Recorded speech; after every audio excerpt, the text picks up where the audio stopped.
अस्सलाम वालेकुम dear students. इस सेशन में हम क्वेश्चन 13 डिस्कस करेंगे चैप्टर 5 का, जो कि मेजॉन वाली बुक से।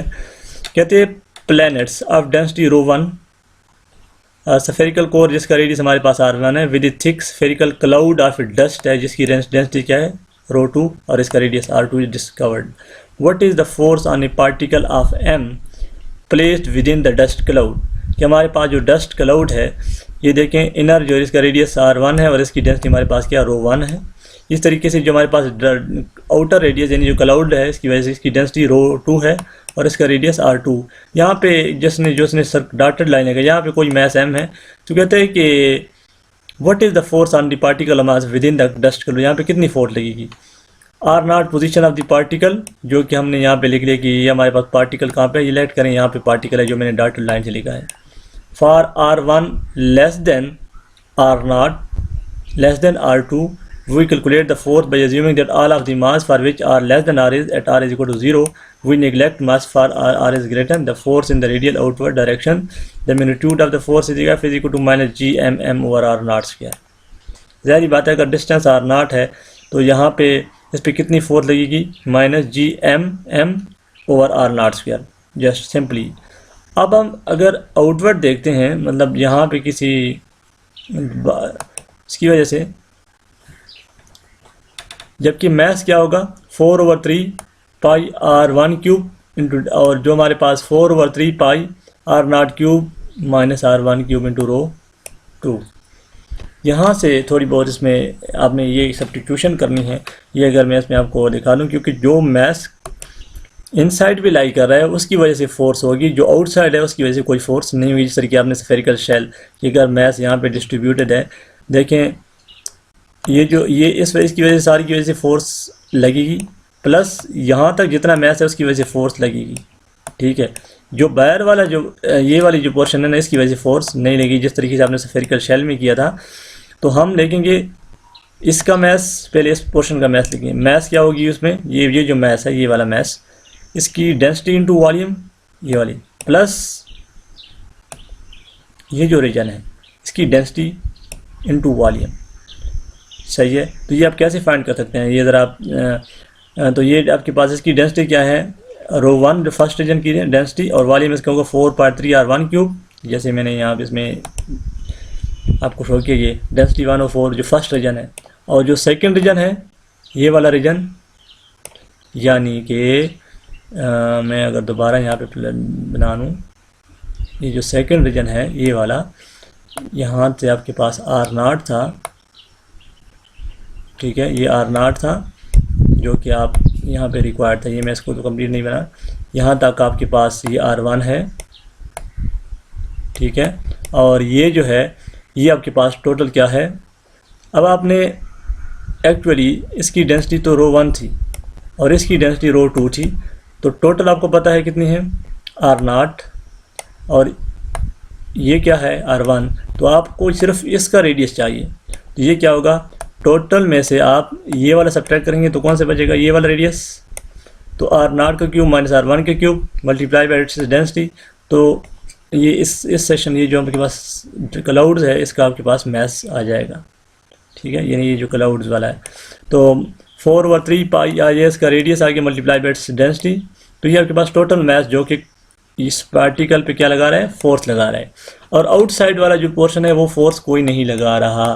क्यों, क्योंकि आपने देखा कि हमारे पास जो स्फेरिकल शेल का केस था कि उसमें जो मैस जो इनसाइड पे होती थी उस पर कोई फोर्स नहीं लगाती, जहाँ अगर कोई बाहर होता था तो उस पर हमारे पास फोर्स लगती होती। जी, जब भी मैस अगर यहाँ पे कोई है तो इस पर हमारे पास स्फेरिकल शेल में मैस इनसाइड लाई कर रहा है तो उस पर कोई फोर्स नहीं लगेगी, जो आउटसाइड है उस पर फोर्स लगेगी। तो यहाँ पे आपने ये ज़रा जो स्ट्रक्चर है माइंड में रखना है। ये जो हमने 2 रिंग बनाए पहले, इसकी वजह से मैं आपको प्रीवियस दोबारा ले जाता हूँ, इसमें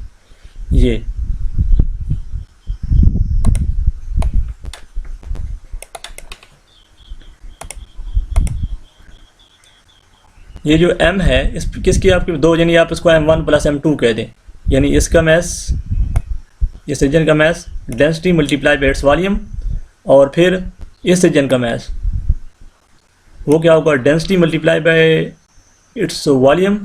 तो डेंसिटी इसकी रो 2 है और वॉल्यूम इसका है 4/3 पाई, और इसका जो इफेक्टिव रेडियस यहाँ से लेकर यहाँ तक रेडियस, ये आपने देखना है। ये आप इस तरीके से फाइंड करेंगे कि ये total radius minus this radius, तो आपके पास कौन सा रेडियस आ जाएगा, इसका रेडियस आ जाएगा, मल्टीप्लाई बाय 4/3 पाई, तो आपके पास वॉल्यूम की डायमेंशन। लेकिन ये जो आउटसाइड वाला है ये कंट्रीब्यूट नहीं कर रहा, ठीक है। तो ये आप यहाँ पे इसको ज़रा सॉल्व कर लेंगे, इसमें रो 2 और 1 ये डायरेक्ट रिपोर्ट कर लें तो कोई मसला नहीं है। तो ये आपके पास ER एक डायरेक्शन को रिप्रेजेंट करता है, तो आपके पास फोर्स की वैल्यू आ जाएगी, ठीक है। इसके बाद ये show that the gravitational self energy density, या कहते हैं energy of assembly piecewise from infinity of uniform sphere of mass m radius r is this, ठीक है। कहते हैं think of assembly the sphere of shell is r is equal to 0 to r, कि आपके पास कोई spherical shell like है, ठीक है। उसमें r इज इक्वल टू 0 से लेके r is equal to r तक है इसका radius. For a shell of radius r the increment of potential energy is equal to um d5 where phi the potential due to mass already assembled and dm is the mass of the shell।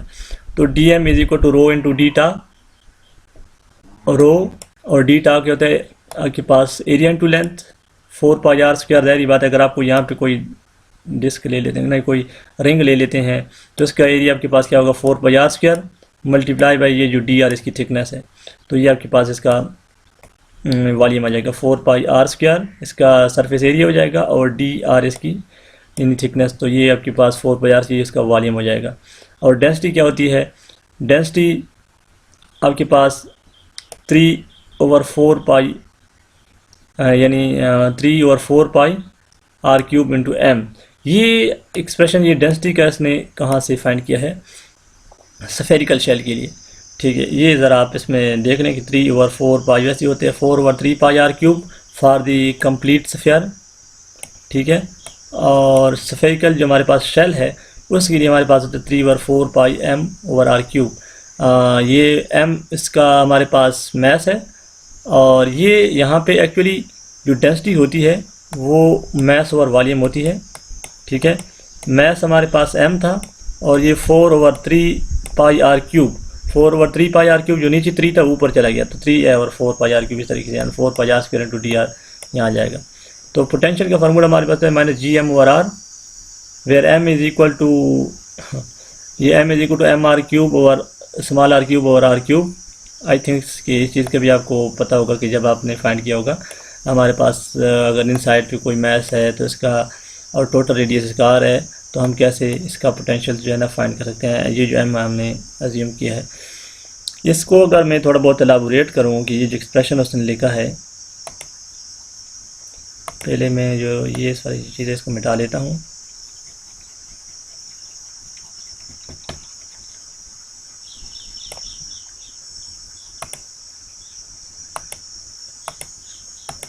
ये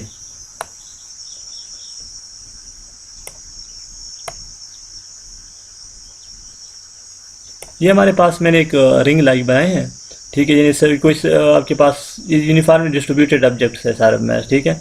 इसमें इसका radius small r है, और इसका आपके पास क्या है capital R है, ठीक है। ये सारी यूनिफॉर्मली फिल्ड है, यानी बिल्कुल जिस तरह मैं पूरे कलर नहीं कर रहा, लेकिन आप यूँ करें यूनिफॉर्म डिस्ट्रीब्यूशन है। अब आप ये कहते हैं कि इसका टोटल मास आपके पास जो सारा इसका सारा जितना भी है सारा का टोटल मास m है, और ये जो आप इसके अंदर साइड पे है इसका मास क्या है स्मॉल m है, ठीक है।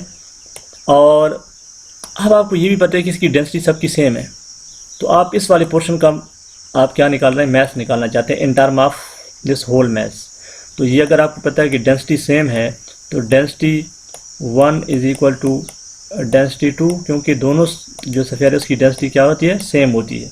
इसकी डेंसिटी भी सेम है और इसकी भी डेंसिटी सेम है। आपने इसको रो 1 का नाम, इसको रो 2, इसकी डेंसिटी रो 1 और इसकी डेंसिटी रो 2, और दोनों इक्वल हैं, तो इसकी आपके पास मैस क्या है स्मॉल m, ठीक है। और इसका वॉल्यूम क्या होगा 4/3 इंटू स्मॉल पाई r क्यूब, 4/3 स्मॉल पाई और ये r क्यूब, ठीक है। और इज इक्वल टू रो 2, इसमें आपके पास इसका मैस आएगा, ज़ाहिर बात है ये कैपिटल M आएगा, over 4/3 in capital R pi, 4/3 pi and R cube, ये कैपिटल R है, ठीक है। आई थिंक्स कि इसमें आपको थोड़ी बहुत समझ आ जाएगी। अब मैं इसको मिटा देता हूँ।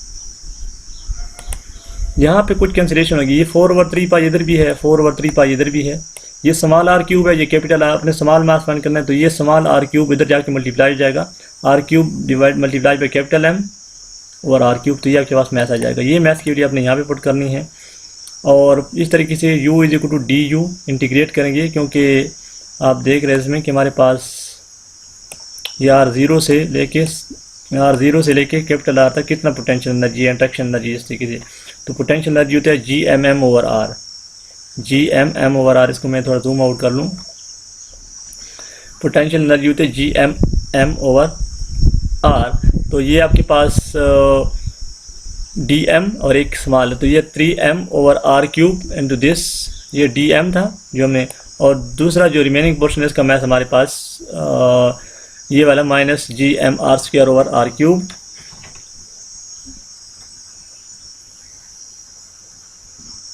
यानी ये वैल्यूज आप यहाँ पे इसमें पुट करेंगे। ये जब आप स्मॉल m की वैल्यू इधर पुट करेंगे ये, तो ये आपके पास बनेगा m, ये एक आर से कैंसिल हो जाएगा तो R² हो जाएगा, ठीक है। आई थिंक्स कि ये m की वैल्यू आप इधर पुट करेंगे तो फी इनटू ये पोटेंशियल इंटू DM, तो ये आपके पास टोटल आपके पास इंट्रैक्शन एनर्जी आ जाएगी इन दोनों की, du फी इंटू DM, तो R0 टू R 3m, ये वाला आप होली यहाँ पे पुट करेंगे और दिस और इसको इंटीग्रेट करें R0 टू R, तो ये आपके पास आंसर आ जाएगा आई थिंक्स 3/4 पाई GM और R², इसको कहते हैं इंट्रैक्शन एनर्जी। कि आपके पास एक स्फेरिकल शेल हो तो आप कैसे इसकी अदर एलिमेंट्स यानी जो दूसरा इसकी सब असेंबलीज है उसकी वजह से आप कैसे इंट्रैक्शंस एनर्जी या सेल्फ इंट्रैक्शन एनर्जी इसको कहते हैं कैसे फाइंड कर सकते हैं। तो यहाँ पे मैं इसको स्टॉप करता हूँ।